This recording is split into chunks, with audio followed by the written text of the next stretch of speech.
नमस्कार दोस्तों, मैं हूं नीतीश और आप सभी का स्वागत है हमारे YouTube channel grow with Nitish में। तो दोस्तों, आज के इस वीडियो में हम लोग निफ्टी और बैंक निफ्टी का कल के लिए एनालिसिस को देखेंगे और यह समझने की कोशिश करेंगे कि निफ्टी और बैंक निफ्टी में हम लोगों को कल के दिन में किस सिचुएशन पे अच्छा ट्रेड देखने को मिल सकता है, अर्थात किस लेवल्स पे हम लोगों को अच्छा ट्रेड देखने को मिलेगा। तो दोस्तों, सबसे पहले हम लोग निफ्टी की बात करें तो निफ्टी का पिछला दिन का जो क्लोजिंग था वह 17,400 के पास है। तो दोस्तों, अगर मान के चलिए कल निफ्टी फ्लेट ओपन होता है अर्थात 17,400 के पास ओपन होता है और वहाँ पर कोई बुलिश कैंडल का फॉर्मेशन करता है, तो उस 5 मिनट के बुलिश कैंडल का जो स्विंग लो होगा उसका स्टॉप लॉस लगाकर हम लोग ऊपर के लिए ट्रेड ले सकते हैं, जिसमें हमारा पहला टारगेट होगा वह 17,500 होगा और जो दूसरा टारगेट होगा वह 17,600 तक का हो सकता है। दोस्तों, याद रहे, अगर निफ्टी कल ऊपर की ओर भागता है और 17,500 तक जाकर वहाँ से रिजेक्शन लेता है, अर्थात वहाँ पर कोई बियरिश कैंडल का फॉर्मेशन करता है, तो वहाँ से हम लोगों को नीचे के लिए भी ट्रेड लेना है। क्योंकि आप सभी को मैं बता दूं कि 17,500 का जो लेवल है वह एक साइकोलॉजिकल लेवल है और वहाँ पर एक ट्रेड लाइन भी रिजेक्शन देने के लिए तैयार है। तो दोस्तों, वहाँ से हम लोगों को नीचे के लिए भी टारगेट मिल सकता है। दोस्तों, मानकर चलिए कल के दिन में निफ्टी फ्लेट ओपन होता है और वहाँ पर कोई बियरिश कैंडल अर्थात 17,380 से 400 के बीच में ओपन होकर वहाँ पर कोई बियरिश कैंडल का फॉर्मेशन करता है, तो उस सिचुएशन में हम लोगों को नीचे का ट्रेड लेना है, जिसमें हमारा जो स्टॉप लॉस होगा वह 5 मिनट के कैंडल का स्विंग हाई होगा और जो नीचे के लिए पहला टारगेट होगा वह 17,300 होगा और जो दूसरा टारगेट होगा वह 17,200 तक के लिए हो सकता है। दोस्तों, याद रहे, निफ्टी नीचे आते समय 17,200 के पास अगर टाइम स्पेंड करता है और वहाँ पर कोई बुलिश कैंडल का फॉर्मेशन करता है, तो उस सिचुएशन में हम लोगों को वहाँ से रिवर्सल भी प्लान करना है, क्योंकि 17,300 का लेवल अभी निफ्टी के लिए एक सपोर्ट का काम करेगा। ठीक है ना। तो यहाँ से हम लोगों को ऊपर के लिए भी रिवर्सल प्लान करना है। दोस्तों, मानकर चलिए कल निफ्टी गैप अप ओपन हो जाता है, तो उसी से हम लोगों को क्या करना है। तो दोस्तों, मानकर चलिए कि निफ्टी कल गैप अप ओपन हो जाता है अर्थात 17,500 से 520 के पास ओपन होता है, वहाँ पर कोई बेरिश कैंडल का फॉर्मेशन करता है, तो हम लोगों को सबसे पहले प्राइस एक्शन देखना है। उसके बाद अगर कोई बेरिश कैंडल बनते हुए हम लोगों को दिखता है, तो उस बेरिश कैंडल का स्विंग हाई का स्टॉप लॉस लगाकर हम लोग वहाँ से नीचे के लिए टारगेट ले सकते हैं। क्योंकि मैं आप लोगों को पहले ही बताया कि 17,500 का लेवल जो है वह एक साइकोलॉजिकल लेवल है और वहाँ पर एक ट्रेंड लाइन भी दिखाई दे रहा है, जो मैं आपको चार्ट पर आगे दिखा दूंगा। तो वहाँ से हम लोगों को रिजेक्शन देखने को मिलेगा। तो जो नीचे के लिए हम लोगों को पहला टारगेट मिलेगा वह 17,400 होगा और जो दूसरा टारगेट होगा वह 17,300 तक का हो सकता है। दोस्तों, मानकर चलिए कल निफ्टी गैप डाउन अगर ओपन होता है अर्थात 17,200 से 300 के पास ओपन होता है और वहाँ पर कोई बुलिश कैंडल का फॉर्मेशन करता है, तो सबसे पहले बुलिश कैंडल होगा उसका स्विंग जो लो होगा उसका स्टॉप लॉस लगाकर हम लोग को ऊपर के लिए टारगेट लेना है, जिसमें हमारा पहला टारगेट होगा अगर 17,200 के पास ओपन होता है तो पहला टारगेट 17,300 होगा और जो दूसरा टारगेट होगा वह 17,400 तक का हो सकता है। अगर 17,300 के पास ओपन होता है और वहाँ पर बुलिश कैंडल का फॉर्मेशन करता है, तो बुलिश कैंडल का 5 मिनट का जो कैंडल होगा उसका स्विंग लो को स्टॉप लॉस लगाकर हम लोग को 17,400 तक का टारगेट देखने को मिल सकता है। ठीक है ना दोस्तों। तो यह था निफ्टी का डेली चार्ट का एनालिसिस अर्थात बुधवार के दिन का एनालिसिस। अब हम आपको बैंक निफ्टी के बारे में बताते हैं। हाँ, तो दोस्तों, अब हम लोग बैंक निफ्टी की बात करें तो बैंक निफ्टी का जो पिछला दिन का क्लोजिंग अर्थात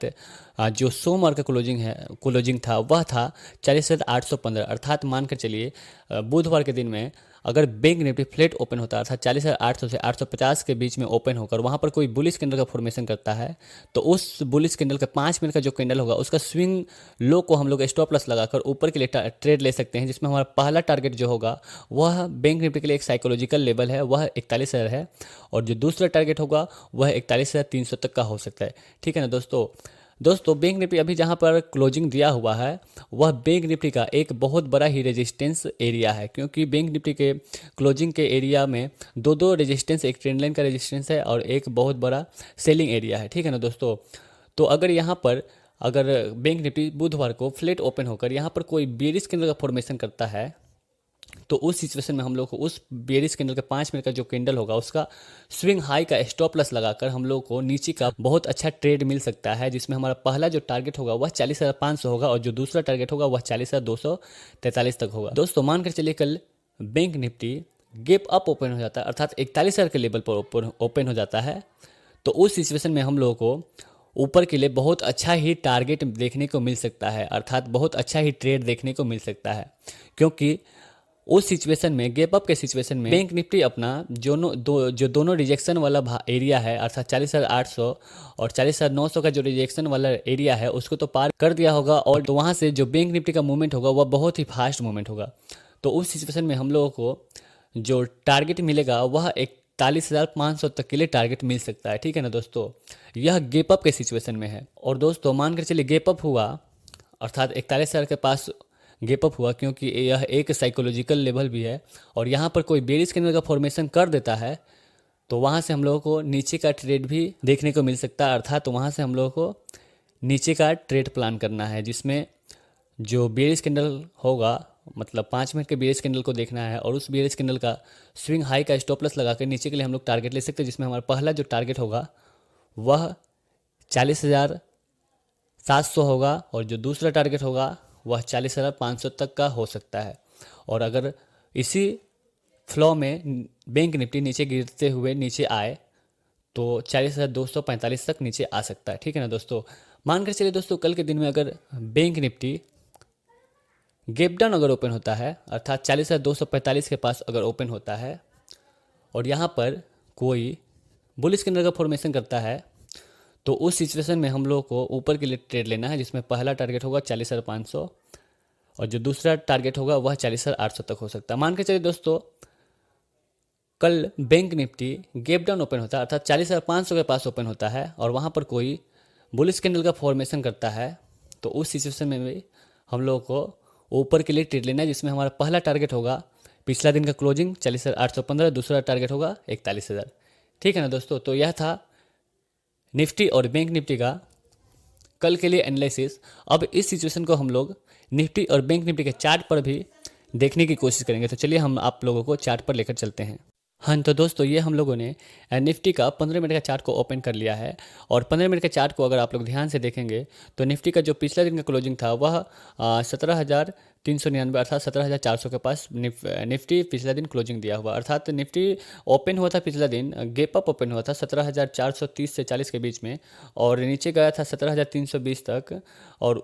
क्लोजिंग दिया हुआ है 17,400 के पास में। ठीक है ना दोस्तों, तो मान कर चलिए दोस्तों कल के दिन में अगर निफ्टी फ्लैट ओपन होता है, अर्थात 17,380 से 400 के बीच में यहाँ पर ओपन होता है और यहाँ पर कोई बुलिश कैंडल का फॉर्मेशन करता है, इस प्रकार से बुलिश कैंडल का अगर फॉर्मेशन करता है तो उस बुलिश कैंडल का जो स्विंग लो होगा उसका स्टॉप लॉस लगाकर हम लोग ऊपर के लिए टारगेट ले सकते हैं, अर्थात ऊपर के लिए ट्रेड प्लान कर सकते हैं, जिसमें हमारा पहला जो टारगेट होगा वह 17,480 से 500 तक होगा। क्योंकि दोस्तों यहाँ पर आप लोग देख पा रहे होंगे कि यह एक रिजेक्शन का ट्रेंड लाइन यहाँ पर निफ्टी फॉर्मेट किया हुआ है। ठीक है ना दोस्तों, ये जो ट्रेड लाइन है वो मैं पहले ही बना कर रखा हुआ था, तो यहाँ पर एक रिजेक्शन का प्लान रिजेक्शन देखने को मिल सकता है। दोस्तों अगर इस रिजेक्शन को ऊपर तक अगर निफ्टी होल्ड कर पाता है और इस रिजेक्शन को पार कर लेता है तो उसमें दूसरा टारगेट हम लोगों को ऊपर के लिए देखने को मिलेगा, जो टारगेट होगा वह होगा 17,600 तक का। ठीक है ना दोस्तों, मान के चलिए दोस्तों कल के दिन में अगर निफ्टी फ्लैट ओपन होता है और यहाँ पर कोई बेरिश कैंडल का फॉर्मेशन करता है तो उस बेरिश कैंडल का जो स्विंग हाई होगा उसका स्टॉप लॉस लगाकर हम लोग नीचे के लिए ट्रेड प्लान कर सकते हैं, जिसमें हमारा पहला टारगेट होगा वह 17,306 होगा और जो दूसरा टारगेट होगा 17,200 तक हो सकता है। दोस्तों मानकर चलिए कल के दिन में अगर निफ्टी गैप अप ओपन होता है, अर्थात इस ट्रेंड लाइन के पास में अगर गैप अप ओपन होता है और यहाँ पर कोई बेरिश कैंडल का फॉर्मेशन करता है तो उस बेरिश कैंडल का जो स्विंग हाई होगा उसका स्टॉप लॉस लगाकर हम लोग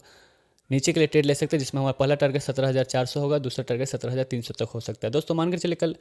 निफ्टी गैप डाउन ओपन होता है, अर्थात 17,200 के पास में अगर ओपन होता है और यहाँ पर कोई बुलिश कैंडल का फॉर्मेशन करता है तो उस सिचुएशन में हम लोगों को ऊपर के लिए ट्रेड लेना है, जिसमें हमारा पहला टारगेट जो होगा वह होगा 17,300, दूसरा टारगेट 17,400 तक हो सकता है। दोस्तों अगर यहाँ पर भी अगर गैप डाउन अगर ओपन होता है 17,300 के पास में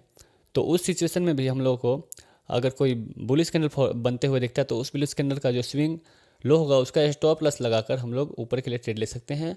जिसमें हमारा टारगेट होगा 17,400 पहला और दूसरा टारगेट होगा 17,480 से 500 तक का। दोस्तों तो यह था निफ्टी का चार्ट का एनालिसिस। अब हम लोग बैंक निफ्टी के चार्ट को देख लेते हैं और बैंक निफ्टी में समझते हैं कि वहाँ पर कौन सा लेवल्स देखने को मिल सकता है। तो चलिए बैंक निफ्टी के चार्ट को दिखाते हैं। हाँ तो दोस्तों ये हम लोगों ने बैंक निफ्टी का 15 मिनट का चार्ट को ओपन कर लिया है। और दोस्तों आप लोग अगर बैंक निफ्टी के 15 मिनट का चार्ट को ध्यान से देखेंगे तो बैंक निफ्टी का जो पिछला दिन का क्लोजिंग था वह 40,815 के पास पिछला दिन बैंक निफ्टी ने क्लोज किया हुआ है। तो दोस्तों मान के चलिए कल के दिन में अगर बैंक निफ्टी फ्लैट ओपन होता है अर्थात 40,800 से 850 के बीच में ओपन होता है और यहाँ पर कोई बुलिश कैंडल का फॉर्मेशन करता है तो उस सिचुएशन में हम लोग को उस बुलिश कैंडल का जो स्विंग लो होगा उसका स्टॉप लॉस लगाकर ऊपर के लिए ट्रेड प्लान करना है, जिसमें हमारा पहला जो टारगेट होगा वह 41,000 तक हो सकता है और जो दूसरा टारगेट होगा वह 41,500 तक होगा अगर बैंक निफ्टी फ्लो में जाता है। तब उस सिचुएशन में अगर दोस्तों मान कर चलिए कि फ्लैट ओपन होता है और 41,000 के लेवल से रिजेक्शन लेता है अर्थात 40,900 के लेवल से भी अगर रिजेक्शन लेता है तो वहाँ पर अगर कोई बेरिश कैंडल बनते हुए हम लोगों को दिखता है तो वहाँ से हम लोग को नीचे के लिए भी ट्रेड प्लान करना है, क्योंकि दोस्तों मैं आप लोगों को पहले के वीडियो में भी बता दिया हूँ और मैं यहाँ पर एक ये पैरेलल चैनल भी बनाया हुआ हूँ। तो आप लोग इस चैनल को देख सकते हैं कि यह जो बैंक निफ्टी का ये जो एरिया है यह बहुत बड़ा ही सेलिंग एरिया है और यहाँ पर 1 ट्रिलियन का भी रिजेक्शन देखने को मिलेगा। तो दोस्तों इस किसी जगह पर अगर बैंक निफ्टी आता है और यहाँ पर कोई बेरिश कैंडल का फॉर्मेशन करता है रिजेक्शन लेते हुए तो उस बेरिश कैंडल का जो स्विंग हाई होगा उसका स्टॉप लॉस लगाकर हम लोग नीचे के लिए भी टारगेट प्लान कर सकते हैं, जिसमें हमारा पहला जो टारगेट होगा वह 40,800 जो पिछला दिन का क्लोजिंग होगा वह होगा और जो दूसरा टारगेट होगा वह 40,500 तक हो सकता है। ठीक है ना दोस्तों मान कर चलिए बैंक निफ्टी फ्लैट ओपन होता है अर्थात 40,850 से 40,800 के बीच में फ्लैट ओपन होता है और यहाँ पर कोई बेरिश कैंडल का फॉर्मेशन करता है तो उस सिचुएशन में उस बेरिश कैंडल का जो स्विंग हाई होगा उसका स्टॉप लॉस लगाकर हम लोग नीचे के लिए ट्रेड प्लान कर सकते हैं, जिसमें हमारा पहला जो टारगेट होगा वह 40,500 तक होगा और जो दूसरा टारगेट होगा वह 40,243 तक के लिए हो सकता है। दोस्तों मान के चलिए कल बैंक निफ्टी बहुत बड़ा गैप अप अगर ओपन हो जाता है अर्थात 41,000 के लेवल को पार करके अगर ओपन होता है तो उस सिचुएशन में हम लोगों को ऊपर का बहुत अच्छा ही ट्रेड देखने को मिल सकता है, जिसमें हमारा जो पहला टारगेट होगा वह 41,500 तक के लिए बैंक निफ्टी कल जा सकता है। तो उस सिचुएशन में हम लोगों को वहाँ पर प्राइस एक्शन देखना है और कोई 5 मिनट का बुलिश कैंडल देखना है और उस बुलिश कैंडल का जो स्विंग लो होगा उसका स्टॉप लॉस लगाकर हम लोग 40,500 तक के लिए ट्रेड प्लान कर सकते हैं गैप अप के सिचुएशन में। दोस्तों मान के चलिए कल बैंक निफ्टी गैप डाउन अगर ओपन होता है अर्थात 40,500 के पास में ओपन होता है और यहाँ पर कोई बुलिश कैंडल का फॉर्मेशन करता है तो हम लोग को उस बुलिश कैंडल का स्विंग लो का स्टॉप लॉस लगाकर ऊपर के लिए ट्रेड प्लान करना है, जिसमें हमारा जो पहला टारगेट होगा वो पिछला दिन का क्लोजिंग होगा अर्थात 40,800 से 850 और जो दूसरा टारगेट होगा वह 41,000 तक हो सकता है। ठीक है ना दोस्तों। तो दोस्तों यह था निफ्टी और बैंक निफ्टी का चार्ट का एनालिसिस। मैं आपको बता दिया हूँ, मतलब ट्यूटोरियल में भी बताया और चार्ट में भी बताया। तो आशा करते हैं कि आप लोगों को वीडियो अच्छा लगा हो। अगर वीडियो अच्छा लगा हो तो वीडियो को लाइक करें और हमारे चैनल पर नए हैं तो चैनल को सब्सक्राइब करें। थैंक यू, धन्यवाद।